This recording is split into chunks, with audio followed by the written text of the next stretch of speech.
আসসালামু আলাইকুম। মশামের নতুন ভিডিওতে স্বাগতম। এই ভিডিওতে জানব যখন ইহুদিরা হজরত ইউসুফ আলাইহিস সালামের কবর খোলেন তখন তাদের সাথে কি ঘটেছিল। বিসমিল্লাহির রাহমানির রাহিম। আসসালামু আলাইকুম ওয়া রাহমাতুল্লাহি ওয়া বারাকাতুহু। প্রিয় বন্ধুরা, ইহুদিরা হজরত ইউসুফ আলাইহিস সালামের কবর মোবারক খুঁজে পাওয়ার জন্য এত সময়, শ্রম এবং অর্থ কেন ব্যয় করছেন তার উত্তর খুবই চমকপ্রদ এবং শিহরণ জাগানো। যখন ইহুদিরা হজরত ইউসুফ আলাইহিস সালামের কবর দখল করলেন, তখন তারা কবর খুলে নিশ্চিত হতে চাইলেন। কবর খোলার পর তারা কি দেখলেন যার কারণে ইহুদিরা চিৎকার করতে লাগলেন এবং তাদের সকল পরিকল্পনায় ব্যর্থ হলেন। আজ আমরা আপনাদের এই সমস্ত প্রশ্নের বিস্তারিত উত্তর দেব যে হজরত ইউসুফ আলাইহিস সালামের কবর কোথায় আছে, তাদের কবর মোবারক থেকে ইহুদিরা কি লাভ করতে চায়, এবং মুসলমানদের সাথে তাদের কবর নিয়ে ইহুদিদের কি বিবাদ রয়েছে। সুতরাং এই সমস্ত বিষয়গুলি সম্পূর্ণ জানার জন্য আপনাদের অনুরোধ করব যে ভিডিওটি স্কিপ না করে শেষ পর্যন্ত অবশ্যই দেখবেন। এবং যদি আপনারা আমাদের চ্যানেলে নতুন হয়ে থাকেন তবে সর্বপ্রথম আমাদের চ্যানেলটি সাবস্ক্রাইবও করে নিন। প্রিয় দর্শকবৃন্দ, হজরত ইউসুফ আলাইহিস সালাম বনি ইসরায়েলের প্রথম যুগের নবীদের একজন ছিলেন। হজরত ইউসুফ আলাইহিস সালাম হজরত ইয়াকুব আলাইহিস সালামের প্রথম স্ত্রীর সন্তান ছিলেন এবং হজরত ইয়াকুব আলাইহিস সালামের শেষ স্ত্রীর সন্তান ছিলেন।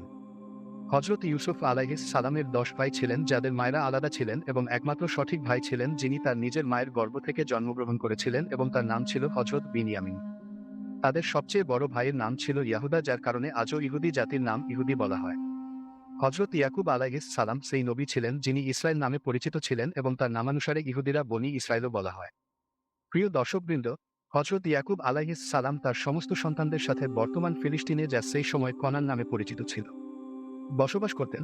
হিংসা এবং প্রতিযোগিতা এবং হজরত ইয়াকুব আলাইহিস সালামের ভালোবাসার কারণে হজরত ইউসুফ আলাইহিস সালামের সৎ ভাইরা হজরত ইউসুফ আলাইহিস সালামকে জনহীন কূপে ফেলিয়ে দিয়েছেন, যেখানে তাকে একটি বাণিজ্যিক কাফেলা উদ্ধার করে এবং তাদের সাথে নিয়ে মিশরে দাস হিসাবে বিক্রি করে দেয়।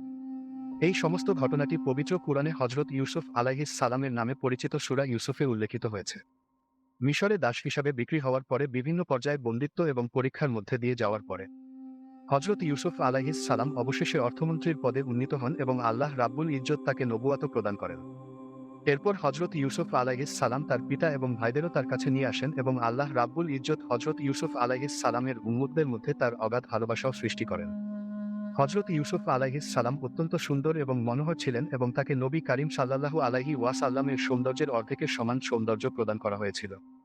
হজরত ইউসুফ আলাইহিস সালামের মৃত্যু হলে তখন তিনি বর্তমান মিশরে বসবাস করতেন এবং তাকে সেখানে দাফন করা হয়। হজরত ইউসুফ আলাইহিস সালামের দাফন নিয়ে তার অনুসারী এবং উম্মতদের মধ্যে মতবিরোধ সৃষ্টি হয়েছিল, কারণ প্রত্যেকেই চেয়েছিল যে তাকে তাদের অঞ্চলে দাফন করা হোক যাতে তাদের বরকতে উপকৃত হওয়া যায়। অবশেষে একজন ব্যক্তির প্রস্তাবে হজরত ইউসুফ আলাইহিস সালামকে নীল নদীর মধ্যে একটি মার্বেলের কফিনে রেখে দাফন করা হয়েছিল যাতে তার বরকতে নীল নদীর পানির মাধ্যমে পুরো মিশরে পৌঁছাতে পারে। মিশরে নীল নদীর পানিকে আজও মৌলিক গুরুত্ব দেওয়া হয়। সময় অতিবাহিত হয় এবং যখন বনি ইসরায়েলের মধ্যে ইহুদিদের সবচেয়ে বড় নবী হজরত মুসা আলাইহিস সালাম প্রেরিত হন এবং তিনি বনি ইসরায়েলকে নিয়ে মিশরের ফেরাউনের শাসন থেকে পালাতে চেয়েছিলেন এবং সমুদ্রের তীরে পৌঁছান, তখন বনি ইসরায়েলের লোকেরা বলেছিল যে হজরত ইউসুফ আলাইহিস সালাম তাদের কাছ থেকে একটি প্রতিশ্রুতি নিয়েছিলেন যে যেকোনো সময় বনি ইসরায়েল মিশর থেকে ফিলিস্তিনে ফিরে আসবে, অর্থাৎ কনানে ফিরে আসবে, তখন তার কফিনকে সাথে নিয়ে যাবে। তখন বনি ইসরায়েলের মধ্যে কেউই জানত না যে সেই কফিন কোথায় দাফন করা হয়েছে, কারণ সেই সময়ে অনেক যুগ অতিবাহিত হয়েছে এবং লোকেরা হজরত ইউসুফ আলাইহিস সালামের কবরের চিহ্ন ভুলে গিয়েছিল।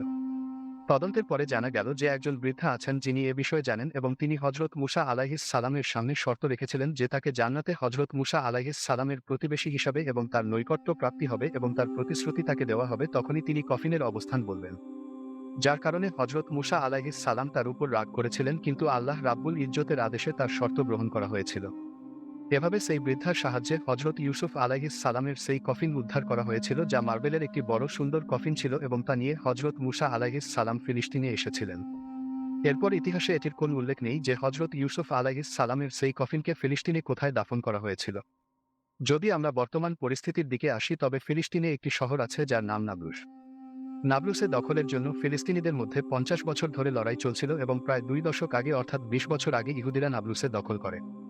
নাবলুসে এই তীব্র লড়াইয়ের একটি কারণ ছিল যে নাবলুসে একটি মাজার রয়েছে যার সম্পর্কে ইহুদিদের বিশ্বাস যে এটি হজরত ইউসুফ আলাইহিস সালামের মাজার, কিন্তু মুসলমানদের দাবি এটি একজন মুসলিম পীরের মাজার যিনি হজরত ইউসুফ আলাইহিস সালামের নামে নামকরণ করেছিলেন।